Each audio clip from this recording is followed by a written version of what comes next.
لله إن الحمد لله نحمده ونستعينه ونستغفره ونؤمن به ونتوكل عليه ونعوذ بالله من شرور أنفسنا ومن سيئات أعمالنا من يهده الله فلا مضل له ومن يضلله فلا هادي له ونشهد أن لا إله إلا الله وأشهد أن محمدا عبده ورسوله يا أيها الناس اتقوا ربكم الذي خلقكم من نفس واحدة وخلق منها زوجها وبث منهما رجالا كثيرا ونساء واتقوا الله الذي تساءلون به والأرحام إن الله كان عليكم رقيبا يا أيها الذين آمنوا اتقوا الله حق تقاته ولا تموتن إلا وأنتم مسلمون أرسله بالحق بشيرا ونذيرا وداعيا إلى الله بإذنه سراجا منيرا وقال نبينا صلى الله عليه وسلم فإن خير الحديث كتاب الله وخير الهدي هدي محمد صلى الله عليه وسلم وشر الأمور محدثاتها وكل محدثة بدعة وكل بدعة ضلالة وكل ضلالة في النار. அன்பிற்கும் பாசத்திற்கும் உரிய அன்பார்ந்த அல்லாஹ்வினுடைய நல்லடியார்களே, அந்த ஏக இறைவனுடைய சாந்தியும் சமாதானமும் அவனது அருளும் அவனது அன்பும் இந்த உலகத்தில் வாழக்கூடிய ஒட்டுமொத்த மூமின்களின் மீதும் யார் மீதெல்லாம் அல்லாஹ் ரப்பல் ஆலமீன் அதை அருளுகிறான், அவர்கள் மூமின்களாக முஸ்லிம்களாக ஏகத்துவவாதிகளாக யாரெல்லாம் வாழ்ந்து கொண்டிருக்கிறார்களோ அந்த அனைத்து மனிதர்களும் தன்னுடைய உயிரை விட மேலாக இந்த உலகத்தில் நேசிக்கின்ற நம்முடைய தலைவர் நபிகள் நாயகம் ஸல்லல்லாஹு அலைஹி வஸல்லம் அவர்களின் மீதும் அவர்களுடைய வாழ்வை நேரடியாக பார்த்து ஈமான் கொண்டு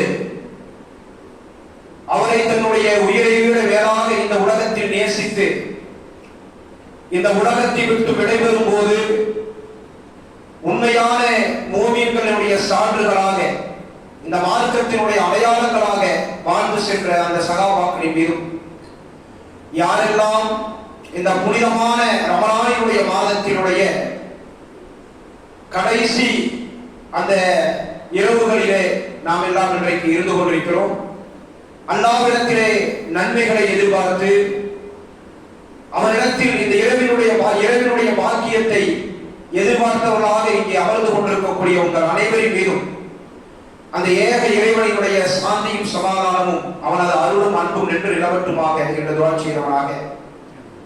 கண்ணியத்திற்குரிய அன்பார்ந்த சகோதர சகோதரிகளே,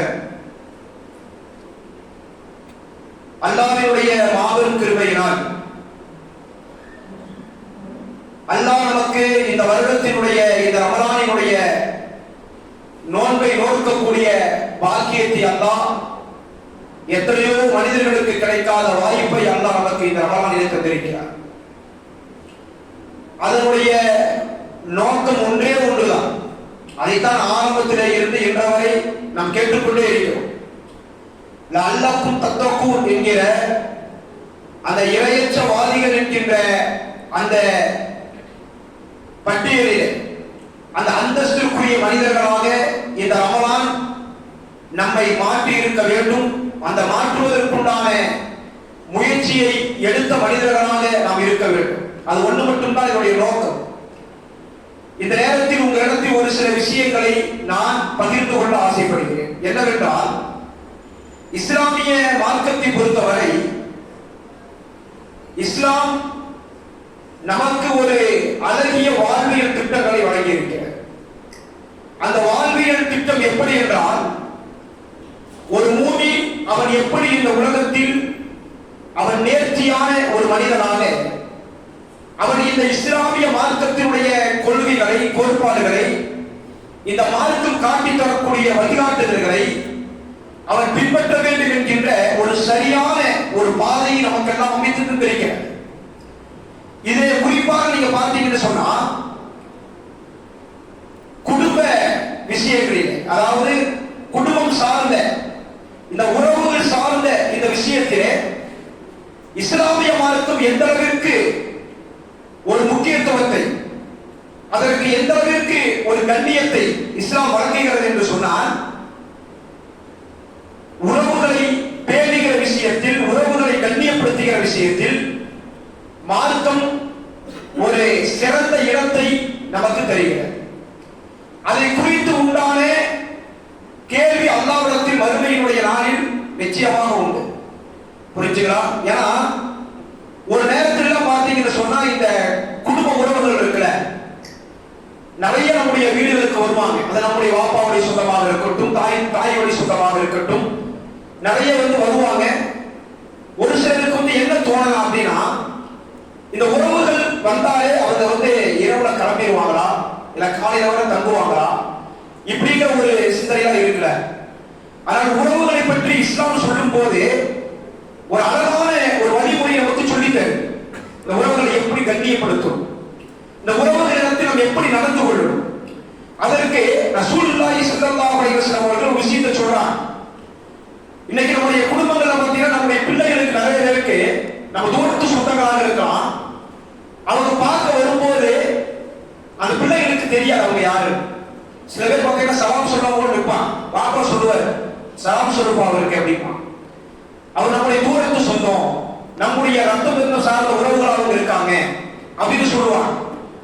அதுக்கு நபிகள் நாயகம் ஸல்லல்லாஹு அலைஹி வஸல்லம் என்ன சொல்றாங்கன்னா, இந்த உறவுகள் குறித்துண்டான இந்த பாடத்தை என்ன செய்கிறீங்க, உங்களுடைய சந்ததிகளுக்கு நீங்க சொல்லிக் கொடுங்க, கத்துக் கொடுங்க. நீங்க எதற்காக ரசூலுல்லாஹ் சொல்றாங்க? அல்லாஹ்வின் தூதர் சொல்றாங்க பாருங்க, தஅல்லம் மின் அன்சாபிக்கும் மைஸீருன பிஹி இர்ஹாமிக்கும். இந்த உறவுகள் குறித்துண்டான இந்த கல்வி, இந்த பாடத்தை நீங்கள் படித்துக் கொடுங்க, சொல்லிக் கொடுங்க அல்லாஹ்வின் தூதர். ஏன் அப்படின்னு கேட்டீங்கன்னா, உறவுகள் அதனுடைய விஷயங்கள் இருக்கல, அதுல நம்ம எந்த அளவுக்கு கவனம் செலுத்துறோமோ அந்த பிள்ளைகளுக்கு நாம் நம்முடைய உறவுகளோடு நின்று விடாமல் அந்த பிள்ளைகள் அடுத்தடுத்து அவர்களுடைய இந்த ஜெனரேஷன் இருக்கிற தலைமுறைகள் இது நீடிப்பதற்கு உண்டான அந்த உறவுகளுடைய அந்த விஷயங்களிலே நீடிப்பதற்கு உண்டான இந்த விஷயத்தை ரசூலுல்லாஹி ஸல்லல்லாஹு அலைஹி வஸல்லம் ஒரு பிளாட்ஃபார்ம் மாதிரி போட்டு தரலாம். அது நீங்க நிறைய பேருக்கு தெரியறதில்லை, அடுத்த வரக்கூடிய தலைமுறைகளுக்கு தெரியறதில்லை. உதாரணத்துக்கு பாத்தீங்கன்னா நம்முடைய திருமண விஷயம் இருக்கு. இஸ்லாம் சொல்லுது, இந்த திருமணம் ஒரு ஆண் திருமணம் செய்யணும். இஸ்லாம் 4 விஷயங்களை சொல்லுது திருமணத்துடைய சட்டமாக. துன்காஹுல் மர்அத்து பி அர்பை வலி மாலிஹா வலி இசாபிஹா வலி ஜமாலிஹா வலி மாலிஹா வலி இசாபிஹா வலி ஜமாலிஹா வலி தீனிஹா ஃபஅன்ஸர் பிதாத்தி தீன். ஒரு அழகுக்காக, ஒரு குலம் கோத்திரத்திற்காக, அதே போல அந்த பெண்ணினுடைய அந்த பொருளுக்காக, மார்க்கத்திற்காக 4 விஷயம் சொல்லுது. அது ரசூலுல்லாஹ் என்ன தெளிவா சொன்னாங்க, நீங்க மார்க்கப்பட்டுள்ள பெண்ணை நீங்க திருமணம் செய்யுங்க அப்படின்னு அல்லாஹ்வின் தூதர் சொல்றாங்க. இது திருமணத்துடைய சட்டம். இதே நபிகள் நாயகம் ஸல்லல்லாஹு அலைஹி வஸல்லம் அவங்க இன்னொரு சொல்றாங்க, திருமணம் சம்பந்தமா சொல்லும்போது தஸப்பஸல் வதூத் அல் வலூத், நீங்க திருமணம் செய்யுங்க, உங்கள் மீது அதிகமாக பாசத்தை காட்டக்கூடிய, அன்பை காட்டக்கூடிய, நிறைய பிள்ளைகளை பெற்றெடுக்கக்கூடிய அந்த மனோநிலை இருக்கக்கூடிய பெண்ணை நீங்க திருமணம் செய்யுங்க அப்படிங்கிறாங்க அல்லாஹ்வின் தூதர். சரி, இதுல அதிகமான அன்புள்ள மனைவி எப்படி எதிர்பார்க்கிறது? அதுல கூடுதல் குறைவு நிச்சயம் இருக்கும் இல்லைங்களா? யாரும் திருப்திப்படக்கூடிய அளவிற்கு உண்டான முழுமையான அன்பை நாம் எதிர்பார்க்க முடியும்னா அதுல கூடுதல் குறைவுகள் இருக்கும். அடுத்த சூழல் என்ன சொல்றாங்கன்னா, நிறைய குழந்தைகளை பெற்றெடுக்கக்கூடிய, சந்ததிகளை உருவாக்கக்கூடிய அந்த பெண்ணை திருமணம் செய்யுங்க அப்படிங்கிறாங்க. ஏன் ரசூலுல்லாஹ் இத ஒரு அழுத்தம் திருத்தமா ரசூலுல்லாஹ் ஏன் சொல்றாங்கன்னா, தலைமுறைகளுக்கு உண்டான இந்த உறவுகள் நீடிப்பதற்கு உண்டான இந்த விஷயத்தை அல்லாஹ்வின் தூதர் எங்க இருந்து சொல்றான்? திருமண விஷயத்திலே இருந்து அல்லாஹ்வுடைய தூதர் சொல்லி காட்டுறான். உறவுகளுடைய விஷயத்தை அல்லாஹ்வுடைய தூதர் அங்கே இருந்து என்ன செய்யறாங்க? நபிகள் நாயகம் ஸல்லல்லாஹு அலைஹி வஸல்லம் சொல்லி கொடுக்கிறான். இந்த ஹதீஸ் அன்றைக்கு இருந்து இன்றைக்கு வரை இது ஹயாத்தோட இருக்கு இல்லையா? இப்ப நமக்கு முன்னாலே உள்ள ஒரு தலைமுறையை எடுத்து பாருங்க, நம்முடைய வாப்பா, நம்முடைய உம்மா, அங்க பாத்தீங்கன்னா 10 குழந்தைகள் 12 குழந்தைகள் பெற்று எடுத்திருப்பாங்க. அவங்க அன்றைக்கு நிறைய குழந்தைகளை பெற்றெடுக்க வேண்டும் என்ற ஆசை அவங்களுக்கு இருந்துச்சு. அதனால இன்றைக்கு நிறைய குடும்பங்களை பாத்தீங்கன்னா அந்த அவருடைய அவருடைய எண்ணிக்கைகள் அதிகமாக இருக்கும். அந்த குடும்ப உறவுகள், அவருடைய சொந்தங்கள் நிறைய இருக்கும். ஒரு ஃபங்க்ஷன்ல அவங்க கூடனாலும் அந்த விஷயங்கள் நிறைய பார்க்க முடியும். ஆனா இன்னைக்கு பாத்தீங்கன்னா ஒரு குழந்தை 2 குழந்தை பெற்றெடுப்பது பெரிய விஷயமா இருக்கு. அது மீது உண்டான ஆர்வம் இன்றைக்கு கவியாயிட்டே வருது. ஆனால் இந்த ஹதீஸ் ரசூலுல்லாஹ் சொன்னாங்க, இது அன்றைக்கு எப்படி அதற்கு ஒரு உயிரோட்டம் கொடுக்கப்பட்டது, அன்றைக்கு எப்படி இருக்கு அவங்க தெரியலனா கூட அந்த குழந்தைகளை பெற்றெடுக்க வேண்டும் என்கிற ஆசைகள் அதிகமா இருந்துச்சு. ஏன்னா உறவுகள் நீடிப்பதற்கும் உறவுகள் பெருகுவதற்கும் அது ஒரு பிளாட்ஃபார்மாக அன்றைக்கு இருந்துச்சு. ஆனால் இந்த ஹதீஸ் இன்றைக்கு பாத்தீங்கன்னா இதெல்லாம் முடியுமா, இதெல்லாம் இன்னைக்கு சாத்தியமாகுமா அப்படிங்கிற அளவுக்கு இன்றைக்கு ஆயிடுச்சு. ஆனால் நபிகள் நாயகம் ஸல்லல்லாஹு அலைஹி வஸல்லம் அவங்க எந்த அளவுக்கு இதை எங்கே இருந்து அல்லாஹ்வுடைய தூதர் சொல்றாங்க, எங்கே இருந்து அல்லாஹ்வின் தூதர் இந்த உறவுகள் விஷயத்துல எங்கிருந்து நபிகள் நாயகம் ஸல்லல்லாஹு அலைஹி வஸல்லம் அவர்கள் ஆரம்பிக்கிறார்கள் என்பதற்கு ஒரு ஹதீஸ் பாருங்க. நபிகள் நாயகம் ஸல்லல்லாஹு அலைஹி வஸல்லம் காலத்தில் இருந்த ஜாஃபர் இப்னு அபீ தாலிப் ரலியல்லாஹு அன்ஹு சொல்றாங்க, நான் ஆரம்பத்தில் மக்காவில் இஸ்லாத்தை ஏற்றேன். ஆரம்பத்தில் மக்காவில் இஸ்லாத்தை ஏற்றேன். அந்த நேரத்தில் நபிகள் நாயகம் ஸல்லல்லாஹு அலைஹி வஸல்லம் அவங்க எங்களிடத்துல உறுதிமொழி வாங்கினான், எங்களிடத்துல பையத்து வாங்கினான். அதுல அல்லாஹ்வுடைய தூதர் என்னென்ன சொன்னாங்க, ஒரே இறைவனை மட்டும்தான் நீங்க வணங்கணும், எனவே ஒரு கடவுளை மட்டும்தான், அல்லாஹ்வை மட்டும்தான் நீங்கள் வணங்கணும். அதே போல இந்த அறியாமை காலத்தில் இருந்த இந்த வட்டி மது விபச்சாரம் இதை பற்றி எல்லாம் என்ன செய்யறேன், நான் உங்களுக்கு ஹராமாக்கிறேன், தடை செய்யறேன் அப்படின்னு சொன்ன அல்லாஹ்வுடைய தூதர் நபிகள் நாயகம் ஸல்லல்லாஹு அலைஹி வஸல்லம் அவங்க எதை எங்களுக்கு சொல்லி கொடுத்தார்கள் தெரியுமா? எதை எங்களுக்கு அல்லாஹ்வின் தூதர் போதித்தார்கள் என்றால், உறவுகளை பேணுகிற விஷயத்தை அல்லாஹ்வுடைய தூதர் அன்றைக்கு எங்களுக்கு சொல்லிக் கொடுத்தார். ரசூலுல்லாஹ் அதை எங்களுக்கு கற்றுக் கொடுத்தார். உறவுகள் விஷயத்துல நீங்க என்ன செய்யணும், கண்ணியப்படுத்தணும், உறவுகளை நீங்கள் பேணணும் அப்படிங்கிற அல்லாஹ்வின் தூதர் ஆரம்ப கட்டத்தில் இந்த ஏகத்தொட்டி சொல்லுகிற கட்டத்திலேயே அல்லாஹ்வின் தூதர் எங்களுக்கு என்ன செஞ்சாங்க, போதித்து கொடுத்தார்கள் என்று அவங்க சொல்றாங்க. ஏன்னா அன்னைக்கு ஒரு நிலைப்பாடு இருந்துச்சு, என்ன தெரியுங்களா, ஆன்மீகத்தையும் அன்றைக்கு இருக்கக்கூடிய வாழ்வியலையும் அவர்கள் ஒன்றாக ஆக்கி வச்சிருந்தாங்க. உங்களுக்கு புரிய நினைக்கிறேன், ஆன்மீகமும் வாழ்வியலையும் அவங்க ஒன்னா பார்த்தாங்க. ஆனால் அல்லாஹ்வுடைய தூதர் ஆன்மீகம் வேறு வாழ்வியல் வேறு என்பதை ரசூலுல்லாஹ் பிரிச்சுட்டாங்க. அந்த மக்களுக்கு அல்லாஹ்வுடைய தூதர் இதை பிரிச்சு சொல்லிக் கொடுக்கிறார். ஏன் சொல்லிக் கொடுத்தாங்க அல்லாஹ்வின் தூதர்? உறவுகளை பேணுகிற விஷயத்தில் உங்களுக்கு எந்த அளவிற்கு அதன் மீது உண்டான ஒரு ஆர்வமும் ஒரு பற்று உங்களுக்கு உருவாக வேண்டும் என்பதற்கு அல்லாஹ்வுடைய தூதர் ரசூல் ஸல்லல்லாஹு அலைஹி வஸல்லம் என்ன செய்றாங்க, அன்றைக்கு இதை பற்றி சொல்லிக் கொடுக்கிறார். சரி, இந்த உறவுகள் விஷயத்தில் நாம் அநியாயம் செய்தால், அதுல நம்ம குறைகள் வைத்தால் அல்லாஹ்வுடைய சன்னிதானத்தில் இதற்குண்டான கேள்வி இருக்கா? நிச்சயம் இருக்கு.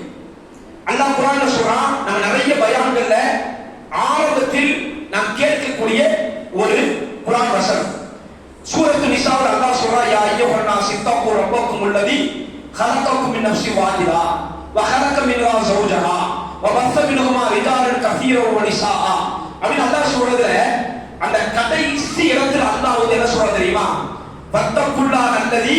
வத்தகுல்லாஹ அல்லதி தஸாஅலூன பிஹி வல் அர்ஹாம். அல்லாஹ் சொல்லிட்டான், என்ன சொல்றான், நீங்கள் அல்லாஹ்வை அஞ்சிக் கொள்ளுங்க. எந்த இறைவனை தெரியுமா? மறுமையினுடைய நாளில் உறவுகளின் விஷயத்தில் உங்களுக்கு கேள்வி கேட்பேன், உறவுகளின் விஷயத்தில் உங்களுக்கு விசாரிப்பானே, அந்த அல்லாஹ்வை நீங்கள் அஞ்சிக் கொள்ளுங்கள். வத்தகுல்லாஹ். அப்ப மறுமையில அது மிகப்பெரிய கேள்வியா இருக்கல்ல. என்ன நடக்குது? இன்றைக்கு எந்த அளவிற்கு நாம் தொழுகிறோமோ, இபாதத் செய்கிறோமோ, நல்ல நல்ல காரியங்களை செய்கிறோமோ, அதே அளவிற்கு இன்றைக்கு நிறைய பேர் உறவுகளுக்குள் சண்டை போட்டு வைக்கிறோம். உறவுகளுக்கு மனக்கசப்பு, சின்ன ஒரு பொருளாதார பிரச்சனை, இந்த பிரச்சனைக்காக பல வருடங்கள் பேசாமல் இருக்கக்கூடிய உறவுகளுக்குள்ள இருக்கிறாங்க. பேச்சுவார்த்தை இல்லாமல் உறவுகளுக்குள்ள இருக்கக்கூடிய காரியத்தை நம்ம பார்க்கிறோம். இஸ்லாமிய மார்க்கம் இது வன்மையாக கண்டிக்கும். அதனுடைய உண்மையான அதனுடைய சிறப்பு நமக்கு தெரிஞ்சிச்சுன்னா நம்ம இருக்க மாட்டோம். ஏன்னா நபிகள் நாயகம் ஸல்லல்லாஹு அலைஹி வஸல்லம் அவர்களுக்கு அல்லாஹ் அவருக்கு ஒரு விஷயத்தை ரசூலுல்லாஹ் சொல்றாங்க, உறவுகள் குறித்து உண்டான விஷயத்தை ரசூல் ஸல்லல்லாஹு அலைஹி வஸல்லம் சொல்றாங்க. புகாரியுடைய 5987 வசனம். இன்றைக்கு உறவுகள் விஷயத்தில் யாரெல்லாம் பேணுதல் இல்லாமல் கண்ணியப்படுத்தாமல் இன்றைக்கு நடந்து கொள்கிறார்களோ, அன்றைக்கே உறவுகள் விஷயத்தில் அல்லாஹ் என்ன சொன்னான்? உறவுகள் அல்லாஹ் இன்னல்லாஹ ஹலக்கல் ஹல்க ஹத்தா இலா ஃபரக மின் ஹல்கிஹி. அல்லாஹ் என்ன செஞ்சான்? எல்லாத்தையும் படைச்சான். இந்த உறவையும் அல்லாஹ் படைச்சான். இந்த உறவுகள் விஷயத்தை அல்லாஹ் படைக்கிறான். உறவுகள் சொல்றாங்க. அப்ப இந்த காலத்து ரஹீம் அந்த உறவு வந்து அல்லாஹ்விடத்தில் பேசு, அல்லாஹ்விடத்தில் கேக்கு. அல்லாஹ் என்ன கேக்குதுன்னா, என்னுடைய விஷயத்தில் என்ன தீர்ப்பு தர, இந்த உறவாக என்னுடைய விஷயத்துல எனக்கு என்ன நீ வந்து தீர்ப்பளிக்கிறேன்னு கேக்கு. அதுக்கு அல்லாஹ் சொன்ன வார்த்தை பாருங்க, அம்மா தருவா நீ பொருந்திக்க மாட்டாயா? அசிலமன் வசன, உன்னை யாரெல்லாம் இந்த உலகத்தில் அரவணைக்கிறார்களோ அவர்களை நானும் அரவணைப்பேன். அல்லாஹ் உறவுகளுக்கு குடிக்கிற முக்கியத்துவத்தை ரசூலுல்லாஹ் சொல்றாங்க. உன்னை யாரெல்லாம் இந்த உலகத்தில் பேணுகிறார்களோ, உன்னை கண்ணியப்படுத்துகிறார்களோ அவர்களை நானும் கண்ணியப்படுத்துவேன். அடுத்து அல்லாஹ் சொல்றானா, மன் அஹ்தம கத்தரா, உன்னை யார் இந்த உலகத்தில் துண்டித்து வாழ்கிறார்களோ அவர்களை நானும் துண்டிக்கிறேன். இதை விட என்ன ஒரு தீர்ப்பை அல்லாஹ் உறவுகள் விஷயத்தில் கொடுக்க முடியும்? யோசிச்சு பாருங்க. அல்லாஹ்வுடைய முஹப்பத்தை இந்த துனியாவில் ஒரு மூமின் பெறுவது சாதாரணமான விஷயம் அல்ல, கிடைப்பது சாதாரண விஷயம் அல்ல. ஆனால் இந்த முஹப்பத்தை தான் எத்தனையோ குடும்பத்திலே உறவுகளிடத்தில் நாம் ஏற்படுத்தக்கூடிய பிணக்குகள், உறவுகள் விஷயத்தில் நாம் ஏற்படுத்தக்கூடிய பிளவுகள் நாளை அல்லாஹ்விடத்தில் நிச்சயமாக இந்த உறவுகள் அல்லாஹ்விடத்தில் முறையிடும். நிச்சயமா சொல்லும் இல்லையா? ஏங்க நம்ம வந்து நம்மிடத்தில் உரிமையாக நம்முடைய தவறுகளை சொல்வதற்கோ நம்மை திருத்துவதற்கோ எல்லாமே உறவுகளுக்கு தான் இருக்கு. நாளைக்கு நாம் ஒரு நாள் மரணித்தால் நமக்காக வந்து கண்ணீர் வடிக்கக்கூடியவர்கள் யார்? நமக்காக வந்து நிற்கக்கூடியவர்கள் யார்? நம்முடைய உறவுகள் தான் இருப்பாங்க. இன்னைக்கு என்ன விஷயம்? நிறைய பேருக்கு இருக்குது. என் வாப்பா உங்ககிட்ட பேச மாட்டேன், அந்த பையன் என்ன செய்வான்? என் வாப்பா யாரிடத்தில் பேச மாட்டான், நான் பேசவே மாட்டேன், அவன்கிட்ட போக கொடுத்து நான் பேச மாட்டேன். ஏன்னா இன்றைக்கு நாம் எதை நம்முடைய பிள்ளைகளுக்கு காட்டி கொடுக்கிறோமோ நாளைக்கு அவருடைய அஹ்லாக், அவருடைய குணம் அப்படித்தான் இருக்கும். ரசூலுல்லாஹி ஸல்லல்லாஹு அலைஹி வஸல்லம் அவர்கள் இந்த விஷயத்திலே மிக மிக நாம சரியான அடிப்படையில் இருக்க வேண்டும் என்று சொல்றாங்க. நாம தொழுதால், நோன்பு வைத்தால், ஹஜ் செய்த எத்தனையோ காரியங்களை செய்யறேன், எத்தனை அமல்கள் செய்தாலும் உறவுகளின் விஷயத்தில் நாம் அநியாயம் செய்திருந்தால், நாம் உறவுகள் விஷயத்தில் நாம் அநியாயம் செய்திருந்தால் நாளை அல்லாஹ்வின் சன்னிதானத்தில் நாம் நிச்சயமாக அல்லாஹ் இந்த இபாதத்தை கொண்டு ஈடேற்றம் பெற முடியாது. ஏன்னா வந்து நிற்பாங்க, எனக்கு அநியாயம் செஞ்சாங்க, என் குடும்பங்கள் கஷ்டப்படுவதை பார்த்துக்கிட்டு என்னுடைய உறவாவன், என்னுடைய ரத்த உறவுகளவன், நாளைக்கு அல்லாஹ்விடத்தில் வந்து பதில் சொல்லி நிற்கும் போது நிச்சயமாக நம்ம கேள்வி கேட்போம். பாருங்க, அல்லாஹ்வின் தூதர் ரசூலுல்லாஹி ஸல்லல்லாஹு அலைஹி வஸல்லம் அவங்க இந்த உறவுகளுக்கு கொடுக்கிற முக்கியத்துவத்தை ரசூலுல்லாஹ் ஆரம்ப காலகட்டத்தில் ரசூலுல்லாஹ் சொல்றாங்க. சஹாபாக்கள் ஆரம்ப காலகட்டத்திலிருந்து இதனுடைய அந்த மகத்துவத்தை ரசூலுல்லாஹ் சொல்லி காட்டுறாங்க. எந்த அளவுக்குன்னா, அபஸா அல்-அம்ருகுனு அப்ஸா அஸ்-ஸலமி என்கிற ஒரு நபித்தோழர் அவர் சொல்றாரு, குந்து அனஃபில் ஜாஹிலியா ஆனா அதல்ல வராலா, நான் ஜாஹிலியாவுடைய காலத்தில் வழிகேட்டில் இருந்தேன். அவர் சொல்ற, அவர் இஸ்லாத்திற்கு வந்த பின் அல்லாஹ்வுடைய தூதரை சந்திப்பதற்காக வர்றார். தகல்து ஃபில் மக்கா, மக்காவிற்கு நுழைகிறார். வந்து குல்து ரசூலுல்லாஹி ஸல்லல்லாஹு அலைஹி வஸல்லம், அல்லாஹ்வின் தூதரை சந்திக்க வந்து ரசூலுல்லாஹை பார்த்து அல்லாஹ்வின் தூதர்கிட்ட ஒன்று கேட்க. என்ன கேட்கிற? அல்லாஹ் உங்களுக்கு எதை கொண்டு அனுப்பணும், நீங்க யாரும் கேட்கிற? நான் நபி, நான் ரசூலுல்லாஹ். வமன் நபி, நபினா நீங்க யார் அப்படின்ட்டு அர்ஸல பில்லாஹி ரசூலுஹு, அல்லாஹ் உங்களை எதை கொண்டு உங்களை தூதரா அனுப்பணும் அப்படின்னு கேட்ட உடனே அல்லாஹ்வுடைய தூதர் ரசூலுல்லாஹி ஸல்லல்லாஹு அலைஹி வஸல்லம் அவர்கள் ரெண்டு விஷயத்தை ரசூலுல்லாஹ் சொன்னாங்க. ஏகத்துவத்தை அல்லாஹ்வின் தூதர் சொல்வதற்காக வந்து இறை தூதர் அல்லாஹ்வின் தூதர் அவர் கேட்கல, உங்களை எதை கொண்டு அல்லாஹ் அனுப்பணும், இந்த மக்களுக்கு எதை கொண்டு சொல்வதற்காக அல்லாஹ் உங்களை அனுப்பணும். அவர் சொன்ன விஷயம், அர்ஸலனி பிஸில்லத்தில் அர்ஹாம் மா வல் கௌஸரில் அவ்ஸான், ஒன்று என்னை சிலை வணக்கங்களை விட்டு மக்களை அகற்றுவது, இரண்டாவதாக உறவுகளை பேண வேண்டும் என்பதை சொல்வதற்காக எச்சரிப்பதற்காக அல்லாஹ் என்னை அனுப்பினார். ரெண்டு விஷயத்தை சொல்றாங்க.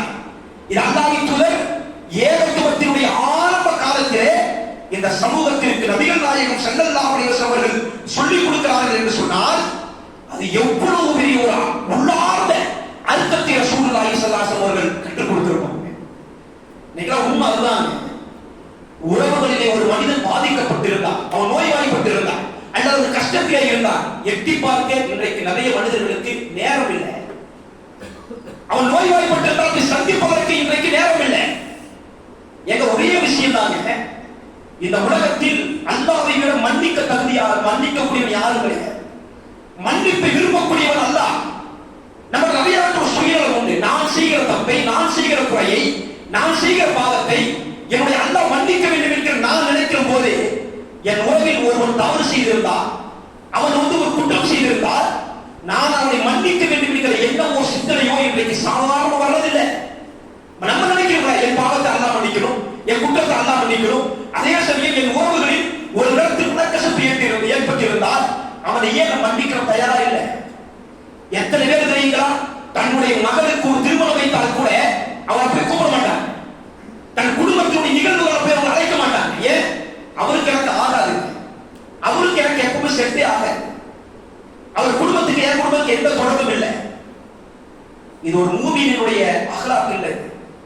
உறவுகள் விஷயத்தில் நாம் சரியாக இந்த உலகத்தில் செய்யப்பட்டால் நாளை வறுமையில் அல்லாஹ்வுடைய கேள்வி எனக்கு தப்பிக்க முடியும்.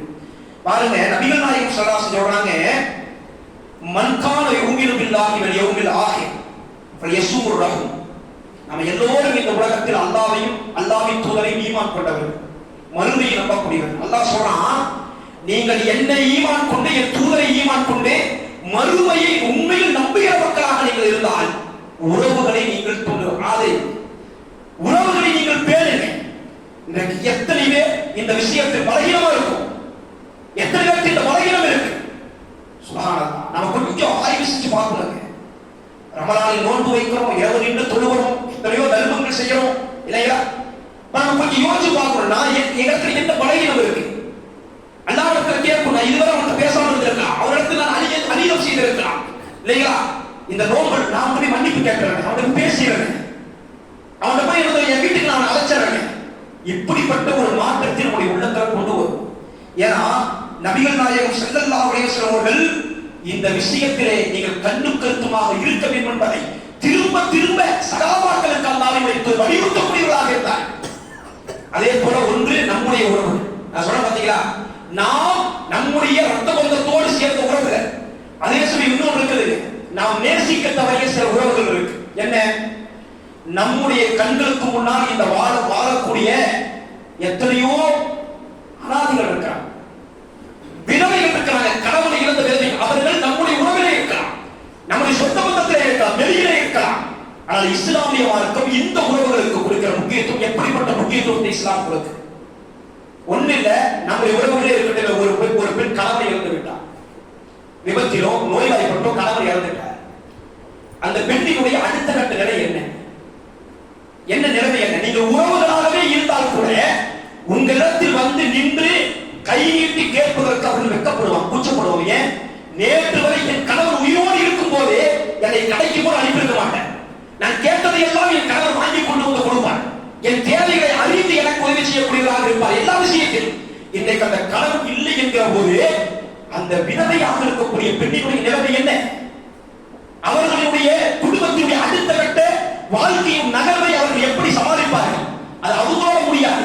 ஒரு குழந்தை, 2 குழந்தைகள் இருந்தால் அந்த குழந்தைகள் அனாதையாக்கப்படுகிறார்கள், எத்தீம்களாக இருக்கிறார், தாயை தந்தையை இழந்து. அப்ப இந்த பெண்ணினுடைய மனோநிலை எப்படி இருக்கும்? என் குழந்தைகளை எப்படி வளர்க்க போறேன், என் குழந்தைகளை எப்படி பார்க்க போறேன், என் குழந்தைகளை எப்படி படிக்க வைக்க போறேன். அதனால தான் நபிகள் நாயகம் ஸல்லல்லாஹு அலைஹி வஸல்லம் அவர்கள் விஷயத்தில் சொன்னது தெரியுமா? சாய் அல் அர்மிலத்தி வல் மிஸ்கீனிக்கல் முஜாஹிதி ஃபீ ஸபீலில்லாஹ். இந்த ஏழையாக இருக்கக்கூடிய விதவைகளாக இருக்கக்கூடிய மக்களை அரவணைக்கக்கூடியவர்களுக்கு அல்லாஹ் என்ன செய்யறான்? ஷஹீதுடைய அந்தஸ்தை தருகிறான், ஷஹீதுடைய அந்தஸ்தை தருகிறான். அல்லாஹ்வுடைய தூதரினுடைய பாசறையில் உருவான அவரிடத்தில் மிக மிக நெருக்கமான உமர் ரலியல்லாஹு அவர்கள் உயிரோடு வாழும் போதே நபிகள் நாயகம் ஸல்லல்லாஹு அலைஹி வஸல்லம் சொன்னார்கள், எனக்கு பின்னால் வரக்கூடியவர்களே தலை சிறந்த ஒரு ஆட்சியாளராக உமர் இருப்பார் என்று ரசூலுல்லாஹ் சொன்னாங்க இல்லையா? அவருடைய வீரம், அவருடைய ஈமான், அவருடைய தக்குவா எல்லாருக்கும் தெரியும், படிச்சுட்டு வரலாறு. இந்த உமர் ரலியல்லாஹுடைய ஆட்சி காலத்தில் உமர் ரலியல்லாஹு அவருடைய வாழ்வில் நடந்த ஒரு சம்பவம் என்று சொல்லலாம். அந்த இடத்துல இருந்தவங்க யோசிச்சாங்க, உமர் ரலியல்லாஹு அவர்கள் தன்னுடைய பணியாளரோடு அவர்கள் போய்கிட்டு இருக்காங்க, பஜார்ல போயிட்டு இருக்காங்க. கடந்து போய் கொண்டிருக்கும் போது ஒரு பெண்மணி உமர் ரலியல்லாஹு அவர்களை வழிமறைக்கிறார்.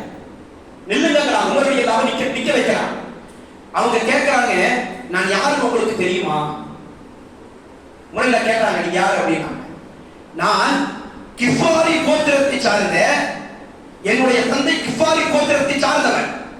அவருடைய மகள் நான். என்னுடைய கணவர் இறந்து விட்டார். எனக்கு அடிக்கடி என்ன பயம்னா, எனக்கு இருக்கிற 3 குழந்தைகளும் எங்கே பட்டினியால் இறந்து விடுவார்களோ என்பதை நினைக்கும் போது எனக்கு கவலையா இருக்குன்னு சொன்னார். எங்க மௌத்தா போயிருவாங்களோ பட்டினியோட இருக்கிறத நினைக்கும் போது எனக்கு ரொம்ப பயமா இருக்குதுன்னு சொன்னாங்க. உமர் ரலியல்லாஹு அவர்கள் என்ன செஞ்சாங்க தெரியுமா? இங்கே நில்லுங்க அப்படின்னா நேரா அவர்கள் திரும்ப போறாங்க. திரும்ப போய் உமர் ரலியல்லாஹு அவர்கள் கொடுத்த ஒட்டகத்திலே எல்லா பொருட்களையும் ஏற்றி, உணவுப் பொருட்களை எல்லாம் ஏற்றி உமர் ரலியல்லாஹு அவர்கள் கொண்டு வந்து அவருடைய கையில கொடுக்கிறார். இதை எடுத்துட்டு போங்க, இதை கொண்டு போங்க, இது எல்லாம் தீர்வதற்குள்ளால் அல்லாஹ் உங்களுக்கு நல்ல ஒரு முடிவை கொடுப்பான், அல்லாஹ் ஒரு நல்ல ஒரு முடிவை கொடுப்பான் என்று உமர் ரலியல்லாஹு அவர்கள் சொன்னார்கள் என்றால், உமர் அவர்கள் எங்கே இருந்து யோசித்திருப்பார்? அவர் யார்? இந்த மார்க்கத்திற்காக சகீதான ஒரு மனிதனுடைய மகள். அவர் நிலைமை என்ன? இன்றைக்கு 3 குழந்தையோடு விதவையாக அவர் என்ன செய்றாங்க? கடையில் நிற்கிறாங்க, அனாதையாக இன்றைக்கு நிற்கிறாங்க. உமர் ரலியல்லாஹு அவர்கள் இதையெல்லாம் கொண்டு வாங்க, இதையெல்லாம் கொண்டு வாங்க. உங்களுடைய தந்தை செய்த தியாகத்திற்கு முன்னால் இது ஒண்ணு கிடையாது. இந்த மார்க்கத்திற்காக அவங்க செய்த தியாகத்திற்கு முன்னால் எதுவுமே கிடையாது. கொடுத்துட்டாங்க உமர் ரலியல்லாஹு அவர்கள். சகாபாக்களை பொறுத்தவரை அல்லாஹ்வுடைய தூதர் அவர்களை உருவாக்கி விதவை எப்படின்னா, யாருடைய கஷ்டத்திலும் யாருடைய விஷயங்களிலுமே அவர்கள் அக்கறை கொள்ளக்கூடியவர்களாக, கண்ணீர் சிந்தக்கூடியவர்களாக உமர் ரலியல்லாஹு அவர்கள் இருந்திருக்கிறார். அதே போலதாங்க அந்த விதவையாக இருக்கக்கூடியவர்களுக்கு அந்த குழந்தைகளுடைய நிலைமை என்ன? எத்தீம் என்கிற ஒரு வார்த்தை தான் அவங்க இருக்கலாம். எத்தீம் அனாதைகள் தான். இன்றைக்கு அவர்கள் அந்த தாய் உயிரோடு இருக்கிற காலம் வரைதான் அந்த குழந்தைகளுக்கும் ஒரு பொறுப்பு. ஏன்னா அல்லாஹ்வின் தூதரை பொறுத்தவரை அந்த குழந்தை விஷயத்தில் சொல்லும் போது அல்லாஹ் குர்ஆன் தெளிவா சொல்றான், உங்களுக்கு மத்தியிலே அவர்கள் கலந்து வாழ நேரிட்டால், அவர்கள் எத்தீம்களாக அனாதைகளாக இருந்தால் அவர்கள் உங்களுடைய சகோதரர்கள், அவர்களுடைய வாழ்வை நீங்கள் சீர்திருத்தம் செய்ய வேண்டும் என்று அல்லாஹ் சொல்றாங்க. இந்த விஷயத்தில் ரசூலுல்லாஹ் கொடுத்த முக்கியத்துவம் என்ன தெரியுங்களா? அல்லாஹ்வின் தூதர் அந்த இடத்தில் இருந்து யோசிக்காமல் நானும் அனாதைகளை ஆதரிப்போம் சொர்க்கத்தில் இப்படி இருப்போம் ரசூலுல்லாஹ் சொல்லி இருக்க முடியாது. ஏன்னா அல்லாஹ்வின் தூதர் எத்தி ரசூலுல்லாஹ்வுடைய பிறப்பு வளர்ந்து வரும்போது தன்னுடைய தந்தை தாயை எந்த எத்தியமாக அல்லாஹ்வின் தூதர் இருந்தார். அதனால தான் அல்லாஹ்வுடைய தூதர் அப்படிப்பட்ட ஒரு அழுத்தமான அந்த நபிமொழி ரசூலுல்லாஹ் சொன்னாங்க, என்னோடு சொர்க்கத்தில் இருக்கக்கூடியவர்கள் அனாதைகளை ஆதரிக்கக்கூடியவர்கள், அனாதைகளை அன்போடு இந்த உலகத்தில் பார்க்கக்கூடியவர்கள் என்று ரசூலுல்லாஹி ஸல்லல்லாஹு அலைஹி வஸல்லம் அவர்கள் சொன்னார்கள் என்றால் தான் எந்த இடத்தில் இருக்கிறோம் என்பதை ரசூலுல்லாஹ் யோசிச்சார். ஒரு 60 வயது 70 வயதுள்ள ஒரு பெரியவருக்கு கூட நீங்க அவர்கிட்ட கேட்டு பாருங்க, என் வாப்பா உயிரோடு இருக்கும் போது, என்னுடைய உம்மா உயிரோடு இருக்கும் போது என்னுடைய நிலைமையே வேற, எங்க குடும்ப நிலைமைகள் வேற. அவர் சொல்லுவார், இன்றைக்கும் தன்னிகள் இருந்தால் தன் தாய்கள் அழுகிறாங்க. அதே அல்லாஹ்வுடைய தூதருக்கு தன் வாழ்நாளில் ரசூலுல்லாஹ் தன் தாயையும் தந்தையை பற்றி கவலைப்படாமல் இருந்திருப்பார்களா? அவர்களை பற்றி ரசூலுல்லாஹ் கவலை இல்லாமல் ரசூலுல்லாஹ் இருந்திருப்பார்களா? இன்றைக்கு அதேதான் ஒரு 60 வயதிற்கு ஒரு மனிதனுக்கு ஏற்படுகிற கவலை, ஒரு 6 வயதுள்ள ஒரு பிள்ளை தாய் தந்தை இழந்த அனாதையா இருந்தா அதனுடைய வழி வேறமா இருக்கும். அந்த இடத்தில் வாழும்போது ஒரு மனிதனுக்கு தெரியும். எனவே அன்பார்ந்த சகோதரர்களே, நாம் நம்முடைய உறவுகளின் விஷயத்திலும் சரி, நாம் யாரெல்லாம் கண்களுக்கு முன்னால் வாழ்கிறார்கள் அப்படிப்பட்ட நாம் நேசிக்க தவறிய அந்த உறவுகளை நாம் நேசிக்க கற்று, இந்த ரமலான் என்பது ஒரு சாதாரணமானதல்ல. நம்முடைய கரங்களை எதிர்பார்த்து, வசதியான மக்களின் கரங்களை எதிர்பார்த்து பல மனிதர்கள் ஏக்கத்தோடு இருக்கிற மாதம். நம்முடைய தேவைகள் எல்லாம் பூர்த்தியாகும் என்பதை அவர்கள் கவனத்தில் கொண்டிருக்கக்கூடிய நேரம்.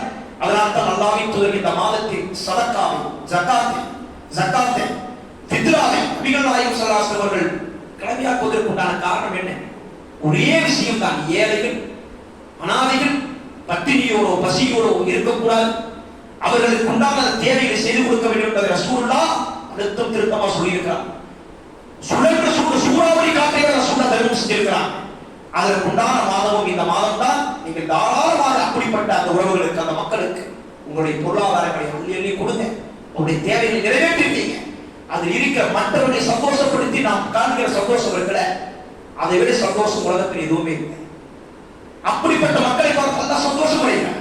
நாம் கொடுக்கிற தர்மங்களை எல்லாம் பெறுகின்ற அல்லாஹ் நிச்சயமாக அதை பன்மடங்காக ஆக்கி அல்லாஹ் வலிமை நமக்கு தரும். அந்த அடிப்படையில் அல்லாஹ் எங்கள் உறவுகளை நாங்கள் பேணக்கூடியவர்களாக, எங்களுடைய உறவுகளையும் நாங்கள் கண்ணியப்படுத்தக்கூடியவர்களாக, எங்களுக்கு முன்னால் வாழக்கூடிய இதை போன்று அந்த உறவுகளையும் நாங்கள் பேணக்கூடிய, அவருடைய தேவை நிறைவேற்றக்கூடிய இடத்தில் எங்களை ஆக்கிவை அல்லாஹ். ஏனால் இந்த உலகத்தில் அல்லாஹ் யாருடைய நிலைமையும் எங்கே கொண்டு வருவதற்கு கொஞ்ச நேரம் ஆகாது.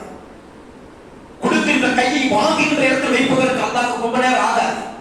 அல்லாஹ் ரப்பல் ஆலமீன் எப்பொழுதும் நம்மை கொடுக்கிற மக்களாக, நம்மால் பிற மக்கள் பயனடைகின்ற மக்களாக அல்லாஹ் ஆக்கி வைப்பானாக. அப்படி ஒரு பாக்கியத்தை அல்லாஹ் ரப்பல் ஆலமீன் உங்கள் அனைவருக்கும் தர வேண்டும் என்று துஆ செய்தவனாக இந்த உரையை நான் நிறைவு செய்கிறேன். அஸ்ஸலாமு அலைக்கும் வரஹ்மத்துல்லாஹி வபரகாத்துஹு.